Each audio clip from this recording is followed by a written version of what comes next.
Already ಯುದ್ಧ start ಆಗಿ ಒಂದು 15 ದಿನಗಳ ಒಳಗೇನೆ ಅನುಭವಿಸೋದಕ್ಕೆ ಶುರು ಮಾಡಿದ್ದೀವಿ. ಒಂದು ಹೊತ್ತಿನ ಊಟಕ್ಕೆ ಕೂಡ ಕಷ್ಟಪಟ್ಟು ಕೆಲಸ ಮಾಡ್ತಾ ಇರೋರಿಗೆ ಆ ಊಟನೇ ಇಲ್ಲ. ಪ್ಯಾನಿಕ್ ಆಗೋದ್ರಿಂದ ಸಮಸ್ಯೆ ಜಾಸ್ತಿ ಆಗುತ್ತೆ ಅಂತ ಸರ್ಕಾರ ಹೇಳ್ತಾ ಇದೆ. ಹೆಚ್ಚು ಕಡಿಮೆ ಒಂದು 20-30 ಲಕ್ಷ ಜನ ಪಿಜಿಯಲ್ಲಿ ಸ್ವಲ್ಪ ದಿನ ಹೀಗೆ ಮುಂದುವರೆದ್ರೆ ಯಾವ ಹೋಟೆಲ್ಗಳು ಕೂಡ ಇರೋದಿಲ್ಲ. ಕೊರೋನಾ ಸಿಚುವೇಶನ್ ಬಂದ ಹಾಗೆ ಕಾಣಿಸ್ತಾ ಇದೆ. ಮದ್ಯದ ಬೆಲೆ ಏರಿಕೆ 10-20-50 ಆದ್ರೂ ಯಾರು ಪ್ರತಿಭಟನೆ ಮಾಡಲ್ಲ. ಪೆಟ್ರೋಲ್ ಡೀಸೆಲ್ ಮಾತ್ರ ₹1 ಜಾಸ್ತಿ ಆದ್ರೂ ಪ್ರತಿಭಟನೆ ಮಾಡ್ತಾರೆ. ನಮಸ್ಕಾರ, ನೀವು ನೋಡ್ತಿದ್ದೀರಾ ಒನ್ ಇಂಡಿಯಾ ಕನ್ನಡ. ನಾನು ಗೌತಮ್ ಹೆಗ್ಡೆ. ಯಾರ್ಯಾರಿಗೂ ಏನೇನೋ ಚಿಂತೆ ಇರುತ್ತೆ. ಹೊರ ದೇಶಗಳಲ್ಲಿ ಯುದ್ಧಗಳ ಚಿಂತೆ ಆದ್ರೆ ನಮ್ ಭಾರತದಲ್ಲಿ ಏನು ಚಿಂತೆ ಇಲ್ಲ ಅಂತ ಅಂದ್ಕೊಂಡಿದ್ದಷ್ಟೇ ಮರು ದಿವಸನೇ ಚಿಂತೆ ಮೇಲೆ ಚಿಂತೆಗಳು ಶುರು ಆಗ್ಬಿಟ್ಟಿದೆ. ಈಗ ಹೊಟ್ಟೆಗೂ ಊಟ ಮಾಡಕ್ಕೆ ಬೆಂಕಿ ಇಲ್ಲ, ಗ್ಯಾಸ್ ಇಲ್ಲ, ಇನ್ನೇನಪ್ಪ ಹೊಟ್ಟೆಗೆ ತಿನ್ನೋದು ಅಂತ ಆಲೋಚನೆ ಮಾಡ್ಲಿಕ್ಕೆ ಭಾರತದ ಜನರು ಶುರು ಮಾಡಿಬಿಟ್ಟಿದ್ದಾರೆ. ಹೌದು, ಸದ್ಯ ಭಾರತದಲ್ಲಿ LPG ಗ್ಯಾಸು, ಇನ್ನು ಮುಂದಕ್ಕೆ ಪೆಟ್ರೋಲ್ ಡೀಸೆಲು ಏರಿಕೆ ಆಗುತ್ತೋ ಅಥವಾ ನಮಗೆ ಕೈಗೆ ಸಿಗೋದಿಲ್ಲ ಅನ್ನುವಂಥ ಚಿಂತೆಗಳು ಶುರು ಆಗ್ಬಿಟ್ಟಿದೆ. ಹಾಗಿದ್ರೆ ಈಗಿನ ಪರಿಸ್ಥಿತಿ ಭಾರತದಲ್ಲಿ ಹೇಗಿದೆ? LPG ಗ್ಯಾಸ್ ಇಲ್ದ್ರೆ ಜನರು ಊಟ ಮಾಡೋದು ಹೇಗೆ? ತನ್ನ ಹೊಟ್ಟೆಗಾಗಿ, ಬಟ್ಟೆಗಾಗಿ ಇನ್ನು ಮುಂದೆ ಕೆಲಸ ಮಾಡಕ್ ಭಾರತದಲ್ಲಿ ಆಗುತ್ತಾ ಅನ್ನುವಂಥ ಪ್ರಶ್ನೆಗಳು ಸದ್ಯಕ್ಕೆ ಉದ್ಭವವಾಗಿದೆ. ಬನ್ನಿ ಇದ್ರ ಬಗ್ಗೆ ನಾವು ಮಾತಾಡ್ತಾ ಹೋಗೋಣ. ಮಾತಾಡಿದ್ರೆ ಪರಿಹಾರ ಸಿಗುತ್ತಾ? ಖಂಡಿತ ಸಿಗಬಹುದು ಅನ್ನೋದು ನಮ್ಮ ಒಂದು ಆಲೋಚನೆ ಅಷ್ಟೇ. ನಮ್ಮ ಜೊತೆ ಓಂ ಇದ್ದಾರೆ. ಸರ್ ನಮಸ್ತೆ. ಎಲ್ಲಿ ನೋಡಿದ್ರು ಕೂಡ ಗ್ಯಾಸ್ ಇಲ್ಲ, ಗ್ಯಾಸ್ ಇಲ್ಲ, ಗ್ಯಾಸ್ ಇಲ್ಲ. PG ಪಾಪ ಕೆಲವರಿಗೆ PGಲಿ ಗ್ಯಾಸ್ ಇಲ್ಲ, ಇನ್ನೇನು ಮಾಡಬೇಕು ಅನ್ನುವಂಥ ಒಂದು ಟೆನ್ಷನ್ ಶುರು ಆಗ್ಬಿಟ್ಟಿದೆ. ಇದನ್ನೆಲ್ಲ ನೋಡ್ತಾ ಇದ್ದಾಗ ನಿಮಗೆ ಏನು ಅನಿಸ್ತಿದೆ? ನಮಗೆ, ನಿಮಗೆ, ಎಲ್ಲರಿಗೂ ಇರುವಂತ ಆತಂಕ, ಎಲ್ಲರಿಗೂ ಈಗ ನೋಡ್ತಾ ಇರೋ ಪ್ರತಿಯೊಬ್ಬರಿಗೂ ಇರುವಂತ ಆತಂಕ. ಯಾಕಂದ್ರೆ ಹಿಂದೆ ನಾವು ಅನ್ಕೋತಾ ಇದ್ವಿ ಏನಾಗ್ಬೋದು, ಅಲ್ಲೇನೋ ಆಗುತ್ತೆ ಬಿಡಿ, ಗಡಿಯಲ್ಲೇನೋ ಸೈನಿಕರು ಸಾಯ್ತಾರೆ, ಬೇರೆ ಬೇರೆ ದೇಶಗಳ ಯುದ್ಧ ಮಾಡ್ಕೋತಾ ಇದಾವಲ್ಲ, ನೇರ ಪರಿಣಾಮ ನಮಗೇನು ಇಲ್ಲ ಅಂತ. ಬಟ್ ಇಂಡೈರೆಕ್ಟ್ ಪರಿಣಾಮ ಇದೆಯಲ್ಲ, ಇದನ್ನ ಆಲ್ರೆಡಿ ಯುದ್ಧ ಸ್ಟಾರ್ಟ್ ಆಗಿ ಒಂದು 15 ದಿನಗಳ ಒಳಗೇನೆ ಅನುಭವಿಸೋದಕ್ಕೆ ಶುರು ಮಾಡಿದೀವಿ. ಏನು ಫೆಬ್ರವರಿ ಎಂಡಲ್ಲಿ ಶುರುವಾಯ್ತೋ ಈ ಇರಾನ್, ಇಸ್ರೇಲ್, ಅಮೆರಿಕಾದ್ದು ಈ 3ನೇ ಮಹಾಯುದ್ಧ ಅಂತ ಆಗುತ್ತೆ ಅಂತ ಹೇಳ್ತಾ ಇದ್ವಲ್ಲ, ಅದು ಮಹಾಯುದ್ಧ ಆಗದೇನೆ ಈಗ ಜನ ನಿಜವಾಗ್ಲೂ ಪರಿತಪ್ಸೋದಿಕ್ಕೆ ಶುರು ಮಾಡಿದ್ದಾರೆ. ಭಾರತದ ಯಾವುದೋ ಒಂದು ರಾಜ್ಯದ ಯಾವುದೋ ಒಂದು ಹಳ್ಳಿಯ ಯಾವುದೋ ಒಂದು ಮೂಲೆಯಲ್ಲಿರುವಂತ ವ್ಯಕ್ತಿ ಕೂಡ ಯಾಕೆ ಗ್ಯಾಸ್ ಸಿಗ್ತಾ ಇಲ್ಲ ಅಂತ ಯೋಚನೆ ಮಾಡೋದಕ್ಕೆ, ಅಯ್ಯೋ ಅಲ್ಲಿ ಯುದ್ಧ ಆಗ್ತಿದೆ ಹಂಗಾಗಿ ಗ್ಯಾಸ್ ಶಾರ್ಟೇಜು, ಸಿಲಿಂಡರ್ಗಳು ಬರ್ತಾ ಇಲ್ಲ. ಈ ಟೋಟಲ್ ಆತಂಕದ ಬಗ್ಗೆ ಇವತ್ತು ಮಾತಾಡ್ಬೇಕು. ಯಾಕೆಂದ್ರೆ ಸ್ವಲ್ಪ ಏನಾದ್ರೂ ನಮ್ಮಿಂದ ಏನಾದ್ರೂ ಮಾಹಿತಿ ಸಿಕ್ಕಿ ಅದರಿಂದ ಸ್ವಲ್ಪ ಸಮಾಧಾನ ಪಡ್ಕೊಳಕ್ ಸಾಧ್ಯ ಆದ್ರೆ. ಯಾಕೆಂದ್ರೆ ತುಂಬಾ ಜನ ಒಂದು ಏನು ದುಡಿಮೆಗೋಸ್ಕರ ಬೆಂಗಳೂರಿಗೆ ಬಂದಿರುವಂತವ್ರು ಕೋಟ್ಯಂತರ ಜನ. ಅವರಲ್ಲಿ ಅವರಿಗೆ ಊಟ ಇಲ್ಲ ಅಂತ ಹೇಳಿದ್ರೆ ಊರಿಗೆ ಹೋಗ್ಬೇಕಾದಂತ ಪರಿಸ್ಥಿತಿ. ಒಂದು ಹೊತ್ತಿನ ಊಟಕ್ಕೆ ಕೂಡ ಕಷ್ಟಪಟ್ಟು ಕೆಲಸ ಮಾಡ್ತಾ ಇರೋರಿಗೆ ಆ ಊಟನೇ ಇಲ್ಲ ಅಂದ್ರೆ, ನಾವು 3 ಹೊತ್ತಿನ ಊಟಕ್ಕೆ ಅಲ್ವಾ ಮನುಷ್ಯ ಕಷ್ಟಪಡೋದು, ಕೆಲಸ ಮಾಡೋದು. ಖಂಡಿತ. ಹಾಗಾಗಿ ಈ ಕಚ್ಚಾ ತೈಲ ಬ್ಯಾರಲ್ ದರ 200ವರೆಗೂ ಹೋಗ್ಬೋದು. ಒಂದು ಬ್ಯಾರಲ್ಗೆ $200 ಅಂತ ಹೇಳ್ತಾ ಇರೋದು ನೋಡಿದ್ರೆ, ಈಗ 70ರಿಂದ 100, 100ರಿಂದ 200 ಅಂದ್ರೆ ಪೆಟ್ರೋಲ್ ಡೀಸೆಲ್ ಬೆಲೆ ಎಲ್ಲಿವರೆಗೂ ಹೋಗ್ಬೋದು. ಈಗಾಗಲೇ ಒಂದು ವಿಡಿಯೋ ನೋಡಿದ್ವಿ ನಾವು, ಎಲ್ಲೋ ತಮಿಳ್ನಾಡಲ್ಲೆಲ್ಲೋ ಈ ನೀರಿಂದ 20 ಲೀಟರ್ ಕ್ಯಾನ್ ಅಲ್ಲಿ ಪೆಟ್ರೋಲ್ ತುಂಬಿಸ್ಕೋತಾ ಇದ್ದಾರೆ. ಎಷ್ಟೋ 5,000 ಏನೋ ಕೊಟ್ಟು ಒಟ್ಟಾರೆ $100 ಏನು ಪೆಟ್ರೋಲ್ ರೇಟ್ ಇದೆ ಅಷ್ಟು ಕೊಟ್ಟು ತುಂಬಿಸ್ಕೋತಾ ಇದ್ದಾರೆ. ಇಷ್ಟು ಅಂದ್ರೆ ಈಗಾಗಲೇ ಜನರಿಗೆ ಇದು ಪ್ಯಾನಿಕ್ ಆಗೋದ್ರಿಂದ ಸಮಸ್ಯೆ ಜಾಸ್ತಿ ಆಗತ್ತೆ ಅಂತ ಸರ್ಕಾರ ಹೇಳ್ತಾ ಇದೆ. ಕೇಂದ್ರ ಸರ್ಕಾರ ಈಗಾಗಲೇ ಸೂಚನೆ ಕೊಟ್ಟಿದೆ, ನೀವು 26 ದಿನಗಳ ನಂತರ ಇಮಿಡಿಯೇಟ್ ನಿಮಗೊಂದು ಸಿಲಿಂಡರ್ ಬರುತ್ತೆ. ನಮ್ಮ KH ಮುನಿಯಪ್ಪನವರು ಆಹಾರ ಮತ್ತು ನಾಗರಿಕ ಸರಬರಾಜು ಖಾತೆ ಸಚಿವರು ಹೇಳಿದ್ದಾರೆ, 1 ತಿಂಗಳಲ್ಲಿ ಒಂದು ಮನೆಗೆ ಒಂದು ಸಿಲಿಂಡರ್, ಒಂದು ಕುಟುಂಬಕ್ಕೆ ಒಂದು ಸಿಲಿಂಡರ್ ಕೊಡ್ತೀವಿ ಅಂತ ಹೇಳಿ. ಸೊ ನನಗನ್ಸುತ್ತೆ ಏನೋ ಒಂದು 4-5 ಜನ ಫ್ಯಾಮಿಲಿ ಇರುವಂತ ಕುಟುಂಬಕ್ಕೆ 1 ತಿಂಗಳಿಗೆ 1 ಸಿಲಿಂಡರ್ ಸಾಕಾಗುತ್ತೆ. ಸಾಕು ಅಷ್ಟನ್ನ. ಯಾಕೆ ನಾವು ಬಳಕೆ ಮಾಡಿ ನೋಡಿದೀವಿ ಸಿಲಿಂಡರ್ನ. ಒಂದು 4-5 ಜನ ಇರುವಂತ ಫ್ಯಾಮಿಲಿಗೆ 1 ಸಿಲಿಂಡರ್ ಸಾಕಾಗುತ್ತೆ. ಸಹಜವಾಗಿ ಎಲ್ಲರೂ ಕೂಡ ಏನು ಗೀಸರು ಅದಕ್ಕೂ ಕೂಡ ಏನು ಗ್ಯಾಸ್ ಅನ್ನ ಬಳಸೋದಿಲ್ಲ, ಅಪರೂಪ. ಹಾಗಾಗಿ ಸರ್ಕಾರ ಈಗ ವ್ಯವಸ್ಥೆ ಮಾಡ್ತೀವಿ ಅಂತ ಹೇಳಿರುವಂತ 1 ಸಿಲಿಂಡರ್ನ ಬಳಕೆ ಮಾಡ್ಕೊಂಡ್ರೆ ಬಹುಶಃ ಯಾವುದೇ ತೊಂದರೆ ಆಗಲ್ಲ. ಈಗ ಜನ ಏನಾಗಿದ್ದಾರೆ, ಪ್ಯಾನಿಕ್ ಆಗ್ಬಿಟ್ಟಿದ್ದಾರೆ. ಓ ಗ್ಯಾಸ್ ಸಿಗಲ್ಲ, ಈಗ ನಮ್ಮ ಮನೇಲಿ ಒಂದೇ ಸಿಲಿಂಡರ್ ಇದೆ, ಸೊ 2-3 ಬುಕ್ ಮಾಡ್ಕೊಬಿಡೋಣ. ಯುದ್ಧ ಎಷ್ಟು ದಿನ ಮುಂದುವರಿಯುತ್ತಾ ಯಾರಿಗ್ ಗೊತ್ತು. ಮತ್ತೆ ಯುದ್ಧ ಆಗಿ 1 ತಿಂಗಳು ಗ್ಯಾಸ್ ಬರ್ಲಿಲ್ಲ ಅಂತ ಹೇಳಿದ್ರೆ, ಅದು ಬೇರೆ ಕಡೆ ಶಾರ್ಟೇಜ್ ಆಗಿ ಎಲ್ಲರಿಗೂ ಸಪ್ಲೈ ಆಗಿ ನಮಗ್ ಸಪ್ಲೈ ಆಗಿಲ್ಲ ಅಂದ್ರೆ ಅಂತ ಹೇಳಿ ಈಗಾಗಲೇ ಎಲ್ಲರೂ ಇಂಡಿಯನ್ ಭಾರತ್ ಗ್ಯಾಸ್ ಎಲ್ರಿಗೂ ಫೋನ್ ಮೇಲೆ ಫೋನ್ ಹೊಡಿತಾ ಇದ್ದಾರೆ.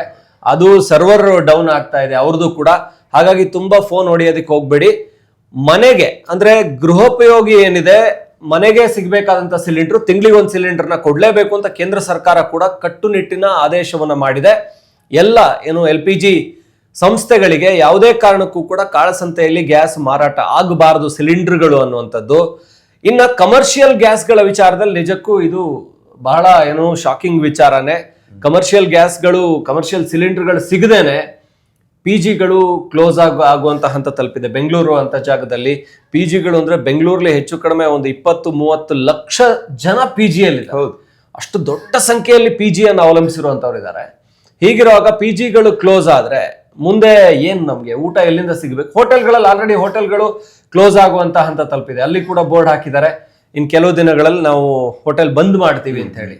ಆಮೇಲೆ ಕೆಲವು ಲಿಮಿಟೆಡ್ ಆಹಾರ ಮಾಡ್ತಾ ಇದ್ದಾರೆ. ಯಾವುದು ಗ್ಯಾಸ್ ಜಾಸ್ತಿ ಕನ್ಸ್ಯೂಮ್ ಮಾಡುತ್ತೋ ಅದನ್ನ ಮಾಡ್ತಾ ಇಲ್ಲ. ಈಗ ದೋಸೆ ಅದಕ್ಕೆ ಜಾಸ್ತಿ ಬೇಕು, ಆಮೇಲೆ ಕೆಲವೊಂದಕ್ಕೆ ಇಡ್ಲಿಗೆ ಜಾಸ್ತಿ ಬೇಕಾಗಿಲ್ಲ. ಯಾವ್ದಾವ್ದಕ್ಕೆ ಜಾಸ್ತಿ ಗ್ಯಾಸ್ ಯೂಸ್ ಆಗುತ್ತೋ ಅದನ್ನ ಆ ತಿಂಡಿಗಳನ್ನೇ ಬಂದ್ ಮಾಡ್ತಾ ಇದ್ದಾರೆ. ಇದು ಕೂಡ ಒಂದು ಅಂದ್ರೆ ನಮಗಿಷ್ಟದ ಆಹಾರ ಕೂಡ ಸಿಗೋದಿಲ್ಲ. ಕೆಲವು ಸ್ವಲ್ಪ ದಿನ ಹೀಗೆ ಮುಂದುವರೆದ್ರೆ ಯಾವ ಹೋಟೆಲ್ಗಳು ಕೂಡ ಇರೋದಿಲ್ಲ. ಹೋಟೆಲ್ ಅವಲಂಬಿಸಿರುವಂತ ಕಾರ್ಮಿಕರು ಏನಾಗಬೇಕು, ಹೋಟೆಲ್ ನಂಬ್ಕೊಂಡಿರುವಂತ ಮಾಲೀಕರುಗಳು ಏನಾಗಬೇಕು? ಹೆಚ್ಚು ಕಡಿಮೆ ಎಲ್ಲ ಉಡುಪಿ ಕುಂದಾಪುರ ಭಾಗದವರು. ಕರ್ನಾಟಕದಲ್ಲಿ ನಮ್ಮ ಬೆಂಗಳೂರಲ್ಲಿ ಎಲ್ಲ ದುಬೈ ಮುಂಬೈಯಲ್ಲಿ ಕೂಡ ಅವ್ರದೇ ಇದು ಹೋಟೆಲ್ಗಳನ್ನ ಹೆಚ್ಚು ಹೋಟೆಲ್ ಉದ್ಯಮಗಳು ಇರೋದು ಅವರೇನೆ. ಸಣ್ಣ ಪುಟ್ಟ ಹೋಟೆಲಿಂದ ದೊಡ್ಡ ಹೋಟೆಲ್ವರೆಗೂ ಕೂಡ ಅಂದ್ರೆ ಆ ಭಾಗದವರು ಅನ್ನೋದಕ್ಕಿಂತ ಅವರು ಒಂಥರ ಅನ್ನದಾತರಾಗಿ ಇಡೀ ಕರ್ನಾಟಕದಲ್ಲಿ ಎಲ್ಲಾ ಕಡೆ ಏನು ಹೋಟೆಲ್ಗಳನ್ನ ತೆರೆದಿದ್ದವರು, ಒಳ್ಳೆಯ ಏನು ರುಚಿಯಾದ ಶುಚಿಯಾದಂತ ಆಹಾರ ಕೊಡ್ತಾ ಇರೋರು. ಅವ್ರಿಲ್ಲ ಅಂತ ಹೇಳಿದ್ರೆ ನಮ್ಗೆ ಯಾವುದು ಕೂಡ ಇರೋವರೆಗೂ ಗೊತ್ತಾಗಲ್ಲ. ಅದು ಇಲ್ಲದೆ ಇದ್ದಾಗ ಅದ್ರ ವ್ಯಾಲ್ಯೂ ಗೊತ್ತಾಗುತ್ತೆ. ಇವಾಗ ನಾಳೆಯಿಂದ ಹೋಟೆಲ್ ಇಲ್ಲ, ಊಟ ಇಲ್ಲ ಅಂತಂದಾಗ ಏನ್ ಮಾಡ್ಬೇಕು?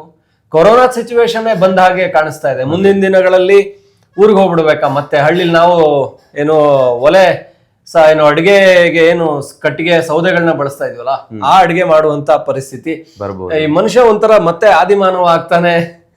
ಒಂದ್ಸಾರಿ ಸೈಕಲ್ ಅನ್ನೋದು ಈ ಜೀವನದಲ್ಲಿ ಇದೊಂದು ಮತ್ತೆ ಅಲ್ಲಿಗೆ ಹೋಗ್ತೀವಿ ಅಂತ ಹೇಳ್ತೀವಲ್ಲ. ಬಹುಶಃ ಕೊರೋನಾ ಒಂದ್ಸಾರಿ ತೋರಿಸಿತ್ತು ಮರಳಿ ಗೂಡಿಗೆ, ಮರಳಿ ಹಳ್ಳಿಗೆ, ಮರಳಿ ಮಣ್ಣಿಗೆ ಅಂದ್ರೆ ಅದೊಂಥರ ಬೇರೆ ಮೀನಿಂಗ್. ಆದ್ರೆ ಮರಳಿ ಹಳ್ಳಿಗೆ ಅನ್ನೋ ಇದು ಮತ್ತೆ ಏನಾದ್ರೂ ತಗೊಂಡೋಗ್ಬಿಡುತ್ತೆ. ಯಾಕೆ ಒಂದ್ ಕಡೆ ಬಿಸಿಲು ಜಾಸ್ತಿ ಆಗ್ತಾ ಇದೆ, ಹೀಟ್ ವೇವ್ಸ್ 4-5 ಹೀಟ್ ವೇವ್ಸ್ ಈ ವರ್ಷದಲ್ಲಿ ಇರುತ್ತೆ ಅಂತ ಆಲ್ರೆಡಿ 40 ದಾಟ್ತಾ ಇದೆ ಉತ್ತರ ಕರ್ನಾಟಕ ಭಾಗದಲ್ಲೆಲ್ಲ ಇದು.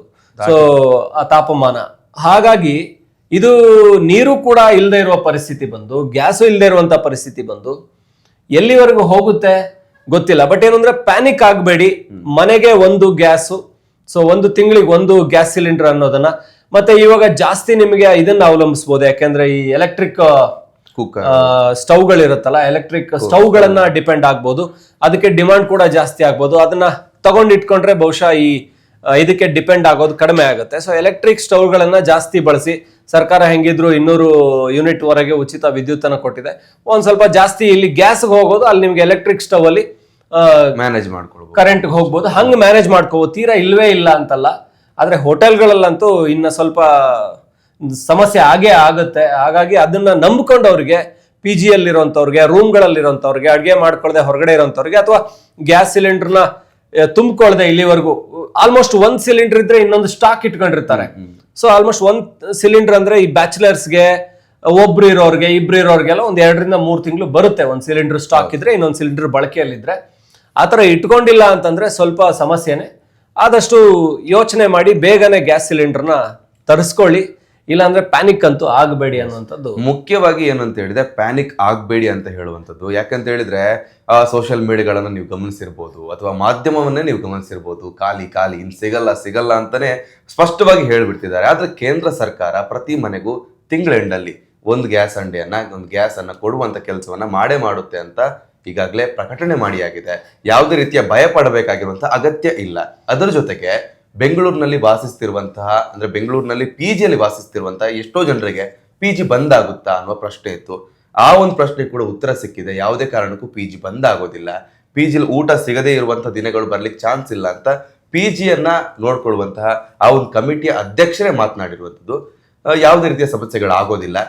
ಎಷ್ಟು ಕಷ್ಟ ಆದ್ರೂ ಕೂಡ ಅವ್ರ ಹೊಟ್ಟೆಗೆ ಏನು ಸಮಸ್ಯೆ ಆಗದಂಗೆ ನೋಡ್ಕೊಳ್ತೀವಿ ಅಂತ PGಯ ಮಾಲೀಕರು, PGಯ ಒಂದು ಸಮಿತಿ ಭರವಸೆಯನ್ನು ಕೊಟ್ಟಿದೆ.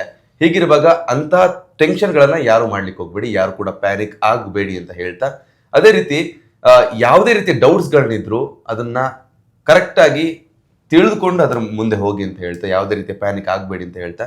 ಅಂಡ್ ಅದೇ ನೆಕ್ಸ್ಟ್ ಇವಾಗ ಪೆಟ್ರೋಲ್ ಡೀಸೆಲ್ ಇದ್ರ ಮೇಲೆ ಏನಾದ್ರೂ ಸಮಸ್ಯೆಗಳಾದ್ರೆ ಮುಂದಿನ ದಿನ ಎಷ್ಟು ಕಷ್ಟ ಆಗ್ಬೋದು ಅಂತ. ಪೆಟ್ರೋಲ್ ಡೀಸೆಲ್ ಬೆಲೆ ಏರಿಕೆ ಆದಾಗೆಲ್ಲ ಪ್ರತಿಭಟನೆ ಮಾಡ್ತಾರೆ. ಹೌದು.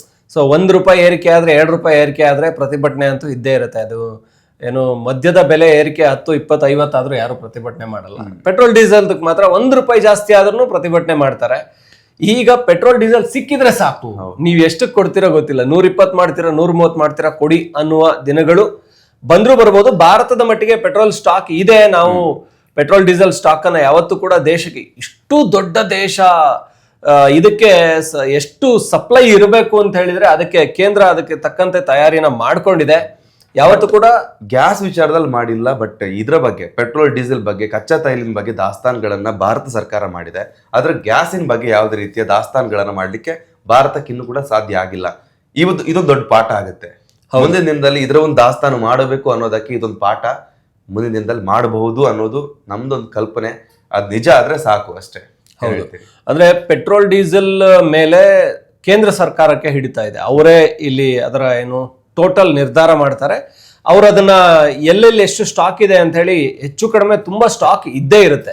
ಆದ್ರೆ ಗ್ಯಾಸ್ ಹೇಗಿತ್ತು ಅಂತ ಹೇಳಿದ್ರೆ ಅದು ಇಂಡಿವಿಜುವಲ್ ಸಪ್ಲೈ ಇರ್ತಾ ಇತ್ತು. ಈಗಷ್ಟೇ ಏನು ಗ್ಯಾಸ್ ಲೈನ್ ಗಳನ್ನ ಮಾಡ್ತಾ ಇದ್ರೆ ದೊಡ್ಡ ದೊಡ್ಡ ಸಿಟೀಸ್ ಗಳಲ್ಲಿ ಆಗಿದೆ, ಇನ್ನು ಬೆಂಗಳೂರಿನಂತ ಸಿಟಿಯಲ್ಲೇ ಆಗಿಲ್ಲ.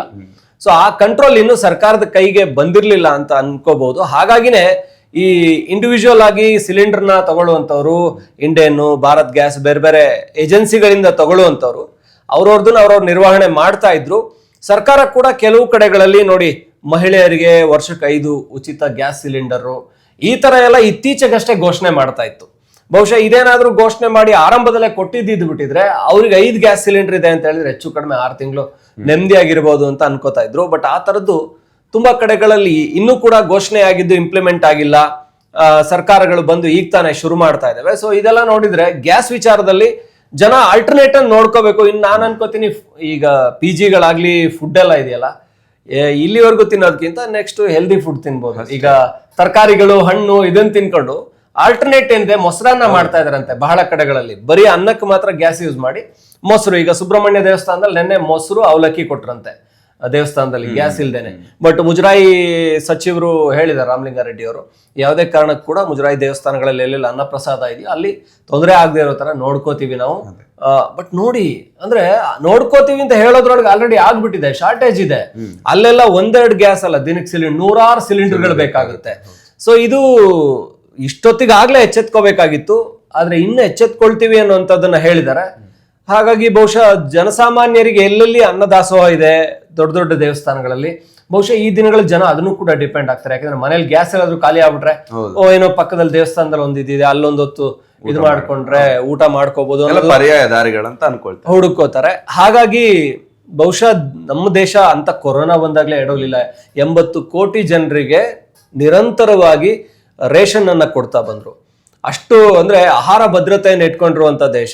ಇಂಧನ ಭದ್ರತೆ ಕೂಡ ಇದೆ ಭಾರತದಲ್ಲಿ.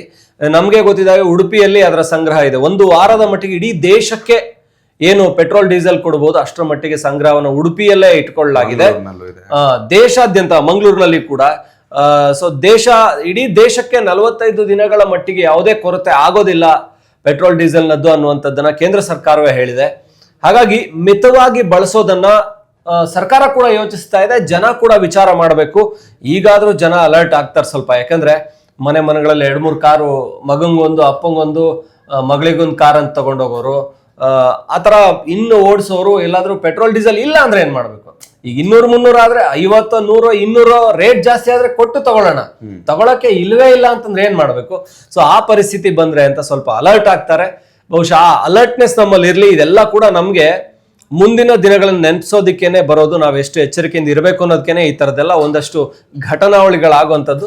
ಹಾಗಾಗಿ ಮುಂದಿನ ದಿನಗಳಲ್ಲಿ ಇನ್ನು ಭೀಕರ ಯುದ್ಧಗಳಿವೆ ಅಂತಾರೆ. ಮುಂದಿನ ದಿನಗಳಲ್ಲಿ ಜಾಗತಿಕವಾಗಿ ಬಹಳಷ್ಟು ಅಲ್ಲೋಲ ಕಲ್ಲೋಲ ಆಗುತ್ತೆ ಅಂತಾರೆ. ಅದಕ್ಕೋಸ್ಕರ ಇದೊಂದು ಪೂರ್ವ ತಯಾರಿ ಇರ್ಬೋದು. ಎಲ್ಲರೂ ಅಲರ್ಟ್ ಆಗೋಣ ಅನ್ನುವಂಥದ್ದು ನಮ್ಮ ಕಳಕಳಿ. ಇಷ್ಟೇ. ಪರ್ಯಾಯ ದಾರಿಗಳು, ಯಾವುದೇ ಸಮಸ್ಯೆ ಇದ್ರೂ ಕೂಡ ಅದಕ್ಕೆ ಪರಿಹಾರ ಇದ್ದೇ ಇರುತ್ತೆ ಅಂತ ಒಂದು ಮಾತಿದೆ. ಅದ್ ನಿಜ. ಯಾವುದೇ ಸಮಸ್ಯೆ ಬಂದರೂ ಪರ್ಯಾಯ ದಾರಿಗಳ ಮೂಲಕ ಆ ಸಮಸ್ಯೆಗಳನ್ನು ನಿವಾರಣೆ ಮಾಡ್ಕೊಳ್ಬಹುದು. ನಮಗೇನಾದ್ರೂ ಇದು ದೊಡ್ಡ ಮಟ್ಟಕ್ಕೆ ಆಗೋದಿಲ್ಲ ಅಂತ ಅನಿಸ್ತಾ ಇದೆ. ಇವಾಗ ಪಾಕಿಸ್ತಾನ ಆಲ್ರೆಡಿ ಶಾಲೆಗಳನ್ನ ಮುಚ್ಚಿಬಿಟ್ಟಿದೆ. ಪಾಕಿಸ್ತಾನ ಆಲ್ರೆಡಿ ಸರ್ಕಾರಿ ಕಚೇರಿಗಳನ್ನೇ ಮುಚ್ಚಿಸ್ಬಿಟ್ಟಿದೆ. ಯಾಕಂತ ಹೇಳಿದ್ರೆ ಎಲ್ಲಿ ಗ್ಯಾಸ್ ಬಳಕೆ ಆಗುತ್ತೋ, ಎಲ್ಲಿ ಡೀಸೆಲ್ ಬಳಕೆ ಜಾಸ್ತಿ ಆಗುತ್ತೋ ಅಲ್ಲಿ ಅಲ್ಲದೆ ರೇಟ್ ಕೂಡ ಜಾಸ್ತಿ ಆಗ್ಬಿಟ್ಟಿದೆ ಡೀಸೆಲ್ಗಳಿಗೆಲ್ಲ. ಅಂತ ಪರಿಸ್ಥಿತಿ ಭಾರತಕ್ಕೆ ಬರದೇ ಇರಲಿ ಅನ್ನೋದೇ ನಮ್ಮ ಆಶಯ. ಆ ಪರಿಸ್ಥಿತಿ ಬರಬಾರ್ದು ಅಂತ ಹೇಳಿದ್ರೆ ನಾವೆಲ್ಲರೂ ಕೂಡ ಮಿತವಾಗಿ ಬಳಕೆ ಮಾಡೋದನ್ನ ಕಲಿಬೇಕು, ಪರ್ಯಾಯ ದಾರಿಗಳನ್ನ ಹುಡ್ಕೊಳ್ಬೇಕು ಅಂತ ಹೇಳೋದೇ ಈ ಒಂದು ವಿಡಿಯೋದ ಉದ್ದೇಶ. ನಿಮ್ಗೆ ಏನಾದ್ರೂ ಡೌಟ್ಗಳಿದ್ರೆ ದಯವಿಟ್ಟು ಅದನ್ನ ಕಮೆಂಟ್ ಮೂಲಕ ತಿಳಿಸಿ. ಅದಕ್ಕೆ ಪರಿಹಾರವಾಗಿ ನಾವು ಅದಕ್ಕೆ ಏನು ಉತ್ತರ ಕೊಡ್ಬೇಕು ಅದನ್ನ ಖಂಡಿತವಾಗ್ಲೂ ನಿಮ್ಗೆ ತಲುಪಿಸ್ತೀವಿ ಅಂತ ಹೇಳ್ತಾ ಒನ್ ಇಂಡಿಯಾ ಕನ್ನಡವನ್ನ ನೋಡ್ತಾ ಇರಿ. ನಿಮಗೆ ಅಥೆಂಟಿಕ್ ಮಾಹಿತಿಗಳನ್ನ ಕೊಡ್ತಾ ಇರ್ತೀವಿ. ಎಲ್ಲಿ ನಾವು ಪ್ಯಾನಿಕ್ ಆಗಬಾರ್ದು, ಏನ್ ಸರ್ಕಾರ ಜನರಿಗೆ ಏನು ನಿರ್ದೇಶನಗಳನ್ನ ಕೊಡ್ತಾ ಇದೆ, ಗೈಡ್ ಲೈನ್ಸ್, ಇದನ್ನ ನಾವು ಕೊಡ್ತಾನೆ ಇದೀವಿ. ಸೊ ಹಾಗಾಗಿ ಮಿಸ್ ಮಾಡದೆ ಒನ್ ಇಂಡಿಯಾ ಕನ್ನಡನ ನೋಡ್ತಾ ಇರಿ. ಯಾವುದೇ ಸುದ್ದಿಯ ಅಪ್ಡೇಟ್ ಅನ್ನ ಮಿಸ್ ಮಾಡ್ಕೊಳ್ಬಾರ್ದು ಅಂದ್ರೆ ಈಗ್ಲೇ ಒನ್ ಇಂಡಿಯಾವನ್ನ ಸಬ್ಸ್ಕ್ರೈಬ್ ಮಾಡಿ. ನಿಮಗೆ ಬೇಕಾದ ಭಾಷೆಯಲ್ಲಿ ಎಲ್ಲಾ ಸುದ್ದಿ ತಿಳಿಬೇಕು ಅಂದ್ರೆ ಒನ್ ಇಂಡಿಯಾ ಆಪ್ ಅನ್ನ ಡೌನ್ಲೋಡ್ ಮಾಡ್ಕೊಳ್ಳಿ.